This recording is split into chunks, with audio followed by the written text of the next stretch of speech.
So let me start by introducing to you the context within which I do my work with a couple. There are 7 characteristics that define my work. The first characteristic that defines my work is the setting. I work with the couple for 2 full days. I call it an intensive. The rationale is to create an environment where there is all the time for the heart to open and to stay open. The second characteristic of my work is my role. I see myself as a combination of guide and teacher. I will take the couple on a journey through treacherous territory, and I will assist them to live that adventure fully and be present and engage with each other every step of the way. The third characteristic of my work is the use of maps. I have found that complex journeys are made easier when we use a map, a GPS. And I show the couple a map of the journey, and I explain to them the rationale of each step, as I will to you, so that by the time we are off and running, we are all on the same page. The fourth characteristic of my work is a basic distinction. In the work that I do, I make a distinction between 2 ways of experiencing the element of time. There is clock time, chronos. The webinar starts at 1, it ends at 2, chronos. And then there is organic time, kairos. Kairos is the time it takes for a process to fully take place. A birth, a natural birth happens on kairos, organic time. And the journey that I take with a couple takes place in kairos. During the 2 days that we will take all the time that is required organically to arrive at the highest purpose of our journey, which is truth, reconciliation, and forgiveness. The latest research in memory reconsolidation shows us that there is a window of opportunity where the brain is more malleable to actual change. And that window is 5 hours. And during those 5 hours, rewiring can occur when the brain experiences the juxtaposition of an old reality and a new reality, a contradiction. The brain then takes that error detection mechanism that it has, and it says, wait a minute, this is the old truth, and there is a new truth that is now becoming a reality. A wonderful book which describes this new research and this phenomenon is called Unlocking the Emotional Brain. It is by Ecker, Tessick, and Holly.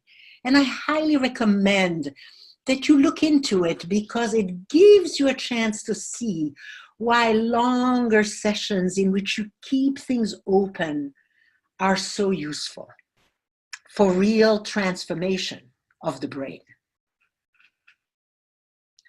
The fifth characteristic of my work is a basic assumption. The basic assumption I enter with is that in a conscious relationship, there is no perpetrator and there is no victim. Each one of the partners contributes to the relationship in their own way, what is productive, but also what is difficult and what is toxic. And therefore, each one of the partners in our journey will take full responsibility for their own contribution to the climate between them that they have created, which has brought them to see me. And that basic assumption is one I live with profoundly in my life. And so I am very comfortable when I explain to the couple that I don't see their situation as the situation of a perpetrator and a victim. The sixth characteristic of my work is establishing a new context. I start my journey with a couple by immediately establishing a new context. The first question I ask before I say anything after hello, welcome, that first question is, what is your wildest dream for this relationship? What are your deepest aspirations for your relationship? And I assist the couple in putting their most heartfelt longings on the horizon. I don't take another step with them till I have 3 powerful dreams for the relationship from each of them put on the horizon. And this approach is based on a methodology called appreciative inquiry. Appreciative inquiry recommends starting every quest, every journey, no matter what the situation is, with a big dream. And they recommend to learn the language of abundance, because dreams must be described in the language of abundance. A language that doesn't say what shouldn't be, but describes what deeply is longed for. And that distinction between the language of abundance and the language of deficit is one I teach the couple during the dream. And it requires of them to stretch a muscle that often is atrophied in us, the muscle of dreaming in the language of abundance. The 7th characteristic of my work is a guiding principle. After the 6 big dreams are on the horizon, I teach the couple a guiding principle. And here is the guiding principle. What always disconnects us is our survival dance. In our survival dance, we are not aware of what we put in the space between us. We're not conscious of what we say, what we do, that might make our space much less comfortable, less safe, and sometimes even dangerous for each other. So what is it that connects us?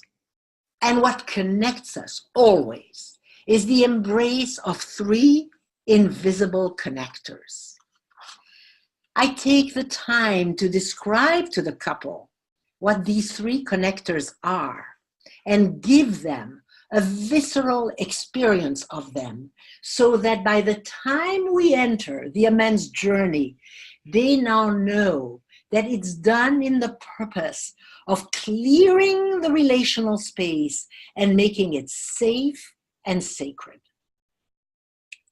So here are the 3 connectors.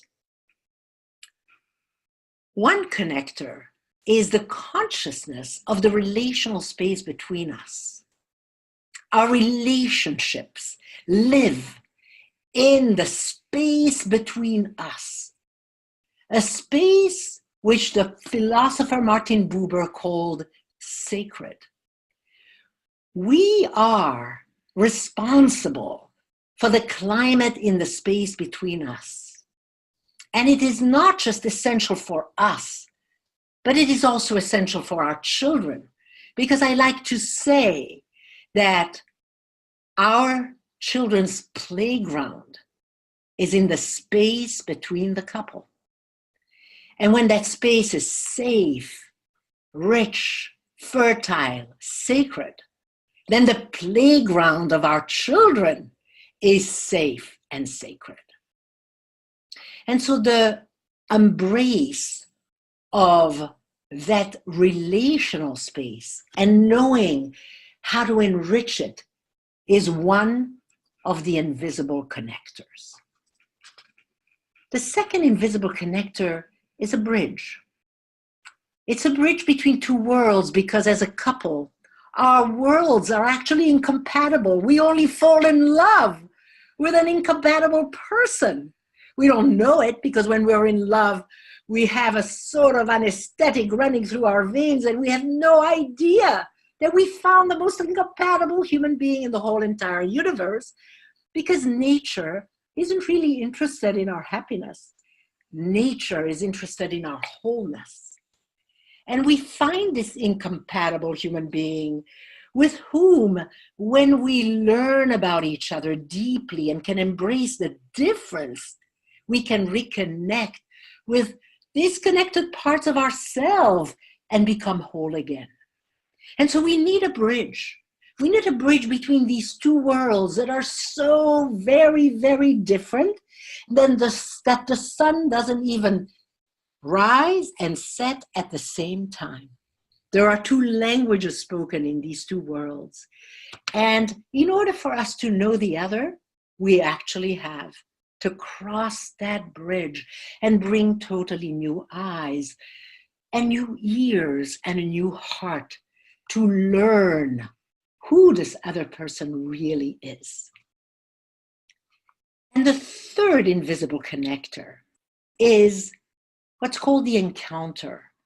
It's a very magical occurrence where we feel connected with each other soul to soul. And when we are a couple, we've known the encounter.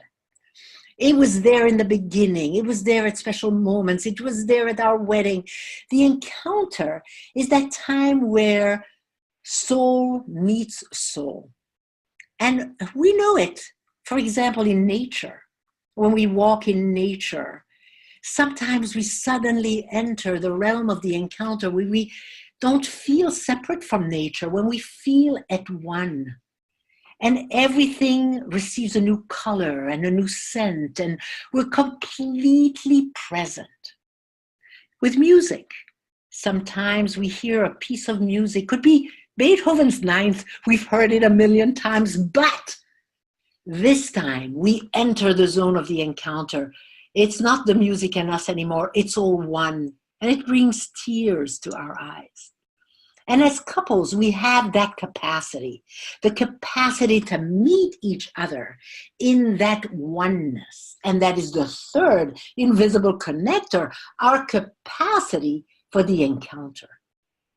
And so I explained to the couple that we are going to introduce these three invisible connectors into their relationship, because what I'm going to guide them through is a map called the Amends Journey. And in order for them to really succeed in that journey through the treacherous territory that they need to walk through together, they are going to need to know how to embrace the three invisible connectors. And so I introduced to them three very important metaphors. One, the art of hosting. How do I bring you into my world? How do I open myself up to you? How do I show myself in my authenticity, in my nakedness, in my absolute depth and transparency. How do I do this? How do I bring you in and host you? Second, metaphor, the art of visiting. How do I leave the world I know, leave my projection, presuppositions, my stories, my past? How do I leave all that, my world? How do I cross the bridge to come to you, to know you, to learn you, to embrace who you are? The art of visiting. So there's the art of hosting, how do I bring you in? The art of visiting, how do I come to be with you? And the third metaphor is the metaphor of the neighborhood. So our world is filled with neighborhoods. There are precious neighborhoods we love. There are tough neighborhoods. The Amends neighborhood is a tough neighborhood.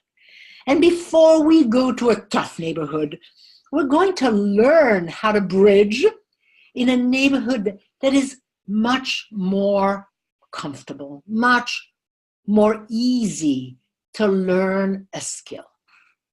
And so I say to the couple that we are going to now first visit what I do call a precious neighborhood. A precious neighborhood is a neighborhood where we feel good, we feel vital, we feel passionate maybe, we feel competent, we feel that's really me here. And we have many, many precious neighborhoods. And so my first step with a couple, after they've put their very big dreams on the horizon, whatever those dreams are, my second step with them is the visit of a precious neighborhood in which I will be teaching them how to cross the bridge. And the establishment of the bridge is a very unique process in itself, because I'm asking the couple to come very close to each other, 18 inches, eye contact, to take a moment just to look into each other's eyes, just to see who's on the other side, to take some breaths, to be grateful that they are here in this very moment with a possibility of creating a new climate. And as they look at each other at 18 inches, what gets slowly established as my voice talks to them and lets them breathe, it's like a meditation in connection. And as I create that meditation in connection, the couple experiences what can be called the limbic resonance, is their limbic systems begin to resonate together. At 18 inches, the distance of our eyes to a baby's eyes, the place where we look at a baby, where we go, oh, you are so cute. That place is what I establish between the couple. Now, when there's been trauma, there's been an affair, it's been a long time since there's just been a peaceful moment of someone holding the space for them to just look at each other. And in that limbic resonance, when both limbic systems are resonating together, what occurs biologically is limbic regulation. That means both of their central nervous systems calm down. And when their nervous systems calm down, they feel whatever it is they feel. And often in just the establishment of the bridge, couples have tears. They look and they have tears, and I ask them to hold hands for a moment, because communication is only 7% the words, and everything else is the eyes, the facial expression, the body, the open-heartedness. All that is 93% of the communication, and therefore the skin has to be involved.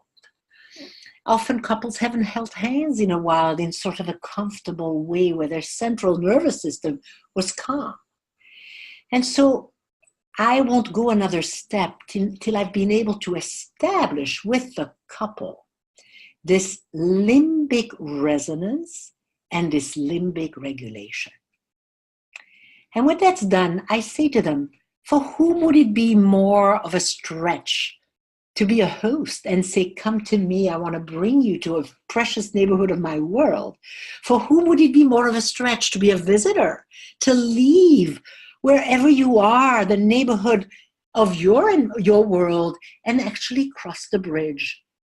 And it's a challenging thing for them to do because they've been in the neighborhood of the affair on both sides, and they've been in the pain and the avenue of hurt and the avenue of regret and the boulevard of guilt and the boulevard of horrible pain, and they've been in the alley of resentment, and they've been in all these places of the neighborhood of the affair. And to be guided into a different neighborhood is challenging. But I'm there to support them, and I let them know that in order for them to be able to go on the amends journey, it's really important that they know the bridging process. And so my job now is to continue to be a benevolent, supportive, compassionate, strong, determined guide over the bridge to a neighborhood that they didn't dream they were going to visit with each other, because it's a precious neighborhood. It's where I feel really good about myself. And what I have found is that it's important to start there, because there are the resources and the strength and the capabilities of each of those two people, which is something they may not have looked at in a while. What are the strengths? What are the resources? What are the beauties of our personhoods? And in the visit of the precious neighborhood, they get to go there. This idea is also based on appreciative inquiry that says that for every successful journey, we must go with our strength and our resources. And so starting with strength and resources is really a very important piece of the whole journey. And when that's done, I have given the couple little books, and after the dreams, they've written in their little books something I've learned, something I've relearned, something that totally surprised me, and something that intrigues me now. And so now, after the visit to the precious neighborhood, they again take their little books. Something I've learned, something I've relearned, something that surprised me, and something that intrigues me. Now, what's so interesting about what's written in the little books is that the learnings along the way with me as their teacher are profound. So, for example, a learning might be, for one of them, about the space being the playground for their children and the importance of them being on a journey in which they can clear that space, because that person realized the children have been inside of the pollution. I am committed, the person says, to clear that space. So in the learnings, in the relearnings, in the surprises and the intrigues are very important consciousnesses, new consciousnesses that then become part of the entire journey. And now the couple is ready to get the map. And now I'm going to give you the map the way I give the couple the map. I say to them, we're going to go through a map in which we're going to go from place to place to place. The first one will be the choice. Who's going to be the first host and who's going to be the first visitor? And this is a counterintuitive thing because often the person who hasn't had the affair becomes the person intrigued to know, what do I need to make amends for? I'm not sure. I've so focused on you and how hurt I am by you that I haven't thought about what might I have contributed to the pollution of our space. And most of the time in this journey, by the time we get to the choice, the person who thought they're going to point their finger at their partner is the one who points it to themselves and say, I'd like to be the first host. I'd like you to come to me so I can express my amends for how I have hurt you. Once the choice is made, we have a host. And the host is going to invite their partner by saying, I'm inviting you over the bridge to come to me today because I would like to let you know how I am realizing I have hurt you. And the visitor comes over and lands. Now, this is also counterintuitive because normally we don't come as a visitor to the person we've hurt and give them our full compassion and attention over a long period of time so that they can enter into the deepest parts of their regret because they're going to really figure out how they've hurt us. So this is a completely counterintuitive way where the person who's been the one who's hurt you comes to you with compassionate, warm, loving eyes, attentively listening to how you have hurt them. So that already establishes a total, a real revolution in a way in the relationship, a total contradiction where the one who's hurt you is the one who listens deeply. It goes with the beautiful process that was done in South Africa called the Truth and Reconciliation process, in which people who hurt the other one listened deeply to how they hurt them. So the host will say a very ritualistic sentence. Today, I invited you over because I want to make amends for the ways that I've hurt you. And the other person, having learned how to bridge, repeats what is said, because that's part of bridging, is taking in deeply what you hear and then saying, I hear you say that today you are making amends for the ways that you've hurt, that I have hurt you, that you have hurt me.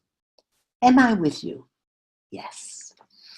And then what's going to happen is that the host is going to go through, one at a time, the more obvious things. I'm making amends today because I'm realizing that I have, and they say what it is. And the other person will listen deeply and repeat it. But as they speak, they are going to be realizing deeper and deeper layers of the hurt they have inflicted. And they will say, and as I say this, I realize now that I've also hurt you by. And they will allow themselves to go deeper and deeper as it comes up. I like to use the metaphor of the trays that are attached with a spring mechanism, and you take one tray and the next trays come up and another tray and the trays come up and another tray. And I give that metaphor to the couples and I say, you are going to go to the bottom tray. You're going to go to where you realize whoa, now that I say this, I realize now that what I've done that has so deeply hurt you is, and that will be for you the bottom tray. And you'll know it because you will experience it inside of you. Your partner will, meanwhile, is just a visitor, I hear you say. And when that's done, that's the first part of the map, owning. It's called owning. We're going to the next part of the map.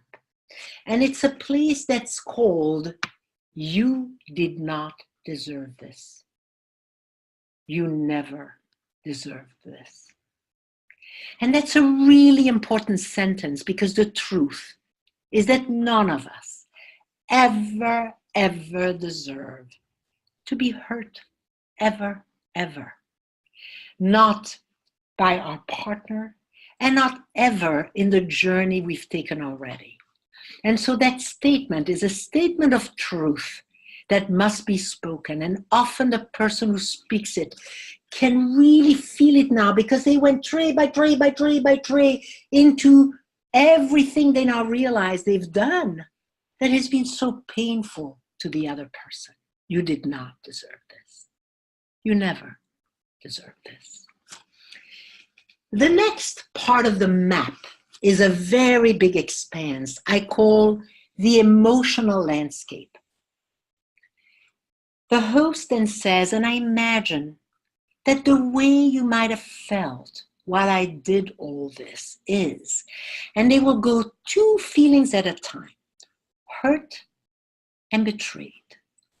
And the partner will take those in. So you imagine I felt hurt and betrayed. Am I with you? Yes. And I also imagined you felt angry and resentful. And now again, the tray mechanism is going to begin to work. And deeper feelings are going to come to the surface for the host to imagine this was the landscape their partner lived in. And when all the feelings are there, devastated, lonely,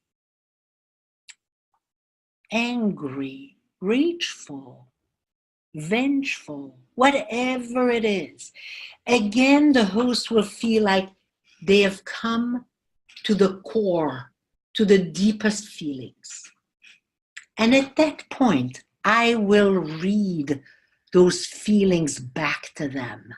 I will let them hear them together so that that emotional landscape that was just described is now held by both people. And then comes a very important new part of the map, and it's a sentence. I wish I could have done this differently. Because when a human being in their essence begins to look at what they've done that has so hurt someone they love, and when they so see, you did not deserve this, and I now can see how you felt. This was the landscape you lived in emotionally. Then that sentence really lands deeply. I wish I could have done this differently. And the partner takes this in. I hear you say, you wish you could have done this differently. Am I with you? Yes. And then comes a very important part of the map. And it is where the host, one sentence at a time, begins to describe how they wish they had done this differently. And people begin to look at, with really a new part of their brain, what they wish that they would have done. That would have been so different because it would have been conscious, compassionate. It would have been with understanding of how it affects the other person emotionally. It would be in their human essence. And they begin to describe what they would have done were they at that time in their human essence. And it's such an important part of the map because it gives the host a chance to name and say many actions they did not take. I wish I would not have put the children in the middle, but instead would have spoken just to you. I wish my rage wouldn't have fallen into our living room when our children were there. You know, there's so many things where you begin to lick, but instead I would have invited you privately and spoken to you, or even expressed raw, but in the privacy where we are together as a couple. So many ways that the host begins to see that they wish they had done this differently in the past. And when they feel like, again, they've gotten to the bottom tray, now they look at how I wish I will do this differently now. What do I want to do differently now? And that's a challenging one, but it is to grow that capacity of the brain, thinking of new ways to be in relationship. Because our actions come out of our thoughts. And if we cannot think of new ways, then we can't act in new ways. And so the host now goes through tray by tray by tray the new actions that need to be there in order for there to be a very new climate in the space between them. And their partner now takes in this exploration of new behaviors. I hear you say. And when that is completely done, only then, after owning what you have done, after saying you did not deserve this, after understanding the emotional landscape in which the partner was during that time where the hurt was occurring, after really clearly seeing, I wish I had done it differently, and after naming the behaviors of the past that would have been different, and the behaviors in the present that can be different, only then does the person say, I'm sorry that I hurt you so deeply. I regret it immensely. And what's very powerful there is that when we've hurt another, we very quickly want to say, I'm sorry, and we try to express our regrets. But we cannot be authentic and powerfully engaged in the regret if we don't own what we've done. If we don't know that what we've done is not deserved by the other. If we don't really realize what the emotional landscape of the other one was, and we don't really let them know that we can see so many alternate ways of behaving now, that we have owned it, only then, if we express our regret, can the other one actually take it in. And this piece of the map is a really important one, because it's where the host will say, I am so very sorry for what I've done that has hurt you so deeply. I regret it immensely. And the other one can let themselves take in the regret. I hear you say, you are so very sorry for the way that you've hurt me.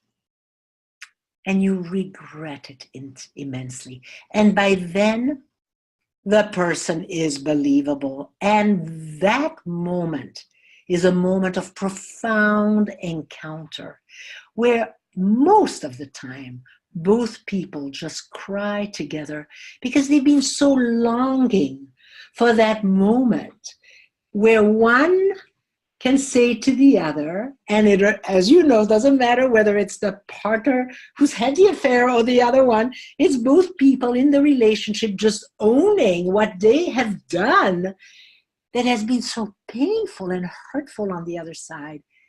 And so they are together very powerfully. A moment of deep encounter. And I often guide them to repeat it again. I'm so sorry. You are so sorry. And at that moment, we're going to take a break so they can take their little books and they can write down what they've learned, relearned, what's been a surprise, and what's been really an intrigue for them now. The next part of the journey is a very big expanse. It's going into the past. Because a wonderful friend by the name of Irv Milowitz, who's a psychiatrist, said a wonderful saying, which is the past is a silent voter in our apparent present. The past votes silently. And if I, as a host, don't go back to my past and learn more about it, it will fuel this behavior, which is survival behavior. The way I've hurt you is my survival behavior. And so it will fuel that behavior again. And so it's important to go into the past. And so the next part is what I call the time machine. The visitor says, so what does all this remind you of when you were a kid? And the host grabs one memory, the first one that shows up, enters it. And when they enter it, a story emerges. And the visitor then tells that story. Once upon a time, there was a little girl. Or once upon a time, there was a little boy. And they tell the story they've heard. And then they step into the partner's childhood with their time machine, and they speak to mother, to father, also to partner. And what occurs in that time machine visit is very interesting, because in the time machine visit, the partner visiting realizes that there's been a decision this little child made to protect themselves from a situation that was very, very hurtful to them. And as they visit as a champion with a time machine, they can begin to see who is this child and what is the climate they deserved to have. What was it that was so essential for them? And usually in this time machine segment of the map, the couple again enters into deep encounter. When that part is done, I invite the couple again to take their books and to write their most important learning, relearning, surprise, intrigue. And this visit will be done on both sides. Both partners are going to be host. Both partners are going to be visitor. And when both visits are done, and they have had their learnings, relearnings, intrigues, and surprises, I then give them a chance to gift each other with a gift they now understand is a profoundly important gift for the relationship. And so we do a piece of visiting in which the host invites the partner and says, now that we've done both sides of this journey, this amends journey, and that I understand in a whole new way how I've hurt you and how it actually entered into your story and how I am committed to create a very new climate here.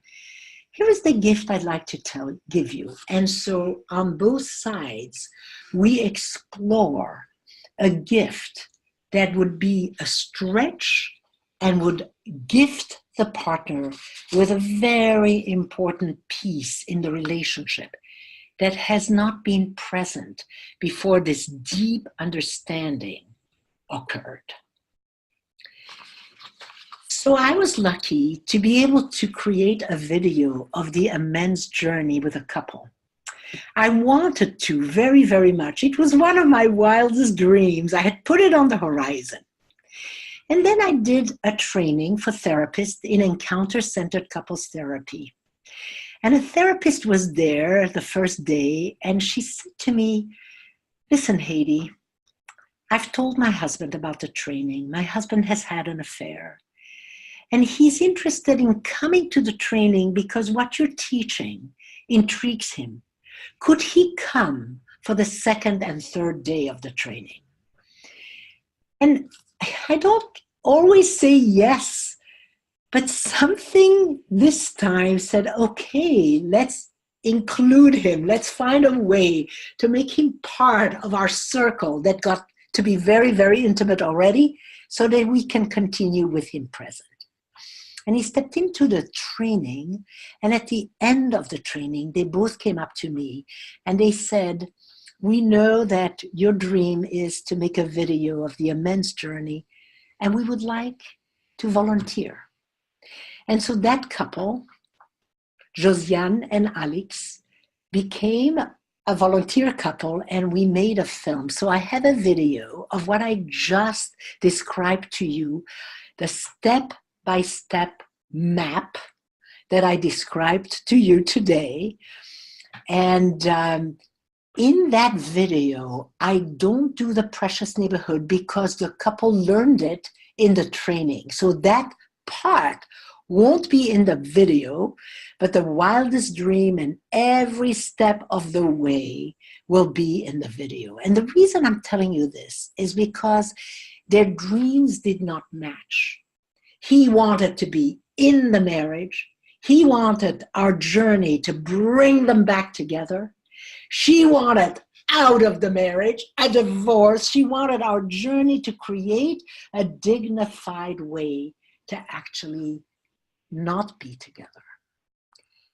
And what's really amazing is what occurred, because as a result of the Amends Journey, they created a new commitment ceremony in which they are married. But not only are they married to each other, but they've decided that they want to teach other couples about the Amends Journey. And they are now traveling and teaching couples using that video. So that is one of the possibilities of what can occur when a deep amends journey happens. And I'm now passing the mic back to Patty. Thank you all for being with us today.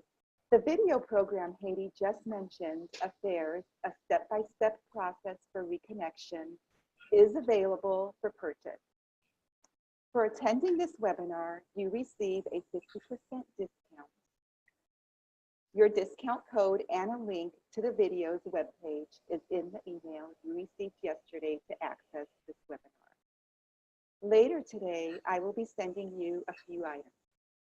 You will receive the 50% code for the Affairs, a step-by-step process for reconnection video program.